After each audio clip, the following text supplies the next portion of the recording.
Pour commencer, comment pourriez-vous me définir la géographie et ce qu'est un géographe en soi? Alors la définition de la géographie est floue puisqu'elle comporte de nombreux sous-sens et est évolutive à travers le temps.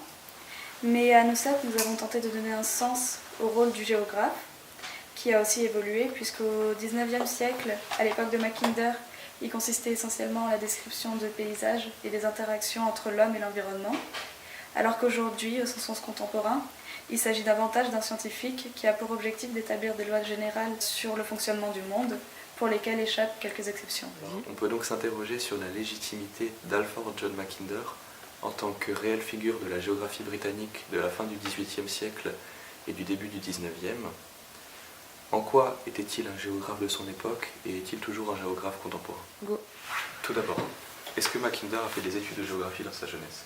Alors, à cette période, la géographie n'était pas une discipline à part entière dans les universités britanniques. Même si cette branche a intéressé Mackinder depuis tout petit, il n'a pas pu l'étudier.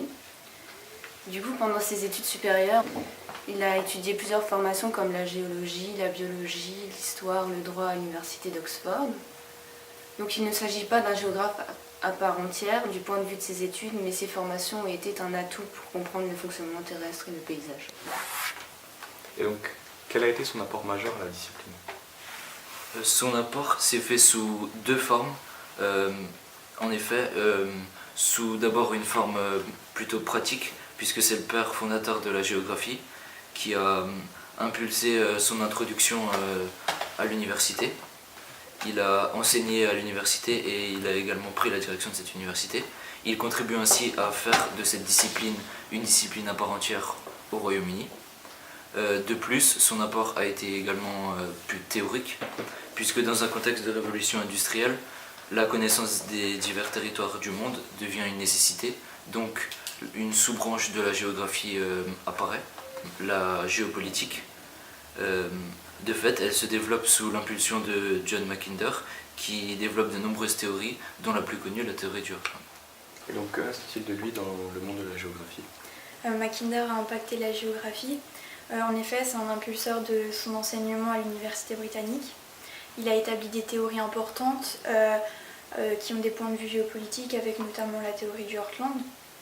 Il a écrit beaucoup d'ouvrages qui constituent des sources de qualité pour les géographes contemporains, avec notamment le pivot géographique de l'histoire en 1904, qui est un texte capital avec toutes les pensées géopolitiques de Mackinder et avec une explication de la théorie du Heartland.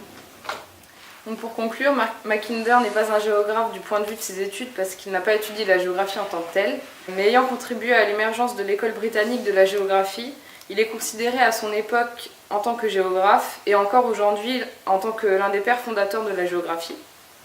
Pour terminer, ses travaux politiques se rapprochent de travaux contemporains, puisque avec sa théorie du Heartland, il découpe le monde de façon scientifique. On peut donc dire que Mackinder est pour nous un géographe du XIXe siècle qui répond aussi au sens contemporain de ses fonctions.